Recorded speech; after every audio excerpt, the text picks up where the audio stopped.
Winston Churchill's life traced an arc from neglected aristocratic child to controversial soldier and politician to wartime prime minister and Nobel Prize-winning writer, and finally to elder statesman in retirement. Across these stages he combined public action with prodigious literary output, leaving behind not only a political legacy but millions of words of history, biography, and oratory.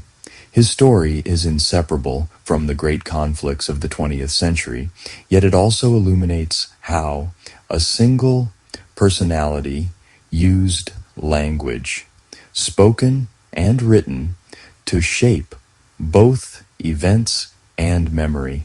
Early years and family background. Winston Leonard Spencer Churchill was born on 30 November 1874 at Blenheim Palace in Oxfordshire, the ancestral home of the Dukes of Marlborough. His father, Lord Randolph Churchill, was a rising conservative politician and the younger son of the 7th Duke of Marlborough. His mother, Jenny Jerome, was an American socialite, giving Churchill a mixed British-American heritage that later mattered for his sense of the English-speaking peoples. Churchill's childhood was emotionally difficult. He later recalled feeling neglected by his parents, finding affection mainly from his devoted nurse, Mrs. Everest. At Harrow School, he did poorly in most academic subjects, especially Latin and mathematics, which reinforced his father's decision to steer him toward a military career rather than the classical path expected of many aristocratic sons. After enrolling in the army class at Harrow, Churchill focused on gaining admission to the Royal Military College at Sandhurst, failing the entrance exam twice before finally passing on his third attempt in 1893. Once there, he applied himself seriously and graduated 20th out of 130, a marked contrast with his earlier record.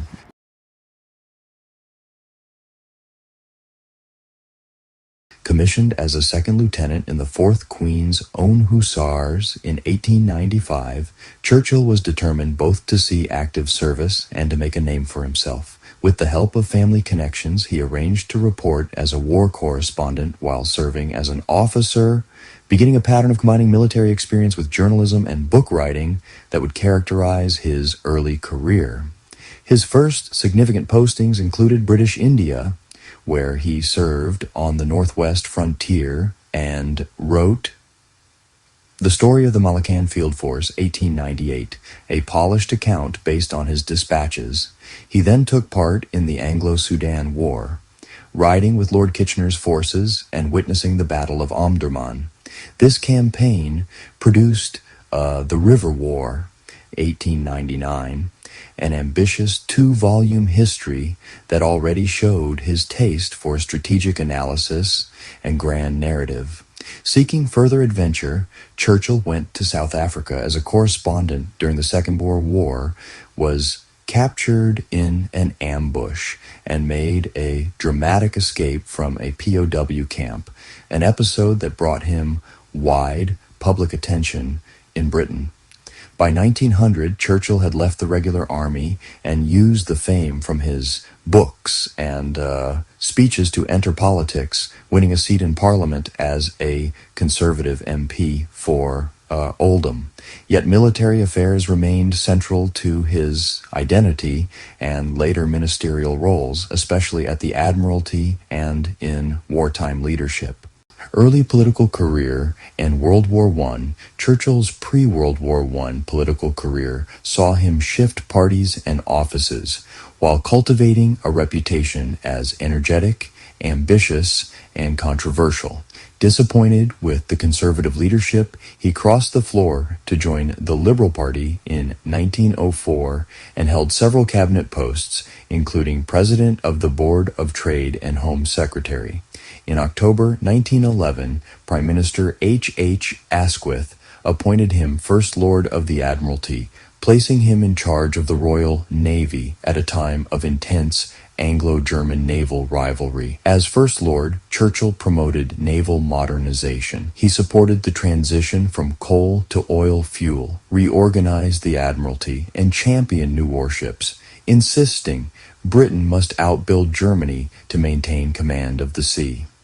When World War I began in 1914, he oversaw fleet mobilization and early operations, including troop transport to France and a blockade of Germany. However, his role in the failed Gallipoli campaign, an attempt to force the Dardanelles and knock the Ottoman Empire out of the war, damaged his reputation severely. After heavy losses, he was forced out of the Admiralty in 1915.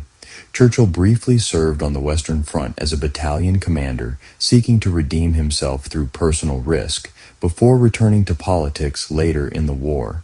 In the interwar years, he held several posts, including Chancellor of the Exchequer, but by the 1930s, he was largely out of office and out of favor, partly because of his opposition to Indian self-government and his criticism of government policy.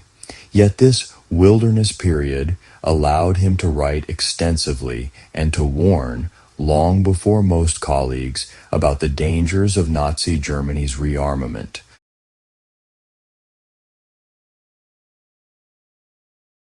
On 3rd September 1939, the day Britain declared war on Germany after the invasion of Poland, Neville Chamberlain recalled Churchill to government as First Lord of the Admiralty. The signal, "Winston is back," was circulated to the fleet, recalling his earlier tenure.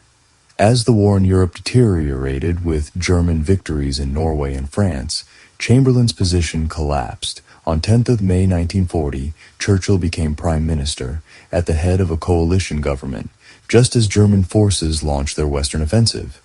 Churchill's wartime premiership, 1940-1945, made his reputation as one of the 20th century's most significant leaders. Facing the fall of France and the threat of invasion, he rejected peace feelers and rallied Britain with speeches that emphasized defiance and endurance. Most famously, "We shall fight on the beaches" and "Their finest hour," combining realism about danger with confidence in ultimate victory. He cultivated close ties with U.S. President Franklin Roosevelt, helping to secure Lend-Lease aid and pushing for America's full engagement against the Axis, and later worked with both Roosevelt and Joseph Stalin to coordinate Allied strategy.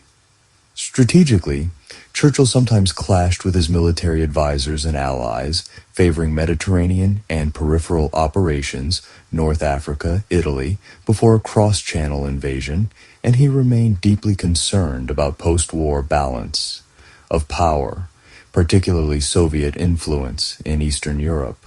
Nonetheless, under his leadership, Britain survived the Blitz, fought on multiple fronts, and emerged in 1945 as one of the victorious powers, though greatly weakened economically and overstretched imperially. In the July 1945 general election, held just after victory in Europe, Churchill's Conservative Party suffered a landslide defeat to Labour. Clement Attlee replaced him as Prime Minister, a personal blow that he later described wryly but accepted constitutionally. Out of office, Churchill continued to speak and write, famously warning of an Iron Curtain descending across Europe in a 1946 speech in Fulton, Missouri, and urging Anglo-American cooperation to contain Soviet expansion. Second premiership and retirement, Churchill returned to power in 1951, winning the general election and forming a conservative government in which he again served as prime minister until 1955. His second term focused less on wartime heroics and more on managing Britain's post-war adjustment. He supported the early stages of European integration, navigated Cold War tensions, and sought détente where possible, while domestically accepting much of the welfare state built by labor. Health problems, including a stroke in 1953, limited his effectiveness, and in April 1955, he resigned as prime minister, succeeded by Anthony Eden, though he remained a member of parliament until 1964. In retirement, Churchill spent much of his time at Chartwell, his country home, painting, hosting guests, and writing. He maintained an active public presence through speeches and appearances, and his 80th and 90th birthdays were marked by extensive celebrations at home and abroad, recognizing him as a symbol of wartime leadership and Anglo-American partnership. Churchill died on 24th January 1965 at the age of 90. His state funeral drew dignitaries from around the world and was widely seen as closing a chapter on Britain's imperial heroic era.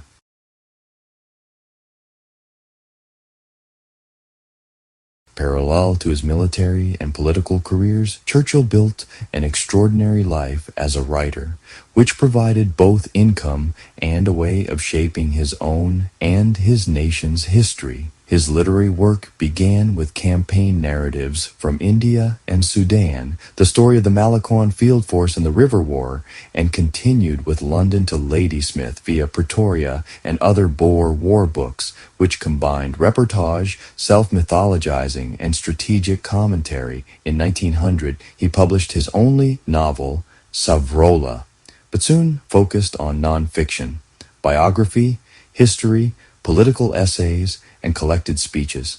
Early major works included a biography of his father, Lord Randolph Churchill, 1906, and Marlborough, his life and times, 1933-38, a multi-volume study of his ancestor, the first Duke of Marlborough, that also served as a reflection on strategy, leadership, and coalition warfare. After World War II, Churchill turned his experience into the Second World War, 6 volumes, 1948-1953, a sweeping narrative that drew heavily on documents and his own perspective, helping to shape public understanding of the conflict while naturally presenting himself in a central, often favorable role.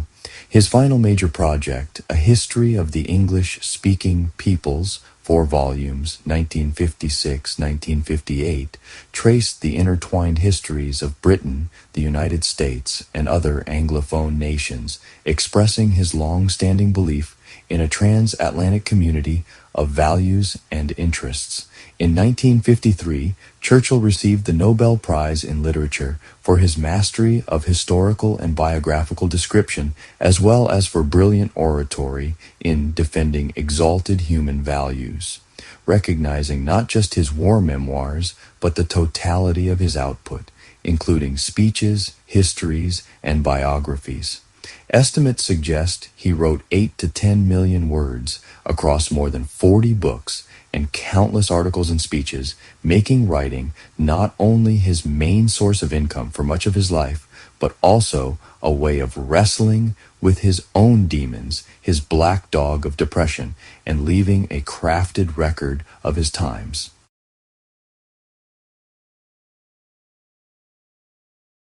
Churchill's life defies simple judgment. He was a fervent imperialist who opposed Indian independence, a politician associated with controversial decisions from Gallipoli to interwar gold standard policies, and a man whose attitudes on race and empire reflect his Victorian aristocratic upbringing. Yet he was also the leader who, at a moment of profound danger, articulated Britain's will to resist Nazi Germany in language that galvanized a nation and inspired allies, and a writer who turned political and military experience into narratives that still shape how millions understand the 20th century. His early years as a soldier and war correspondent forged the courage and appetite for risk that marked his later leadership. His long parliamentary career honed his oratory and political instincts. His wartime premiership showed how words and resolve can matter as much as material, and his retirement writings turned personal experience into public memory. If his life contains contradictions, it also illustrates how one individual, rooted in a specific class and empire, navigated an age of unprecedented upheaval and left behind both decisions and stories that continue to be debated by historians and the wider public alike.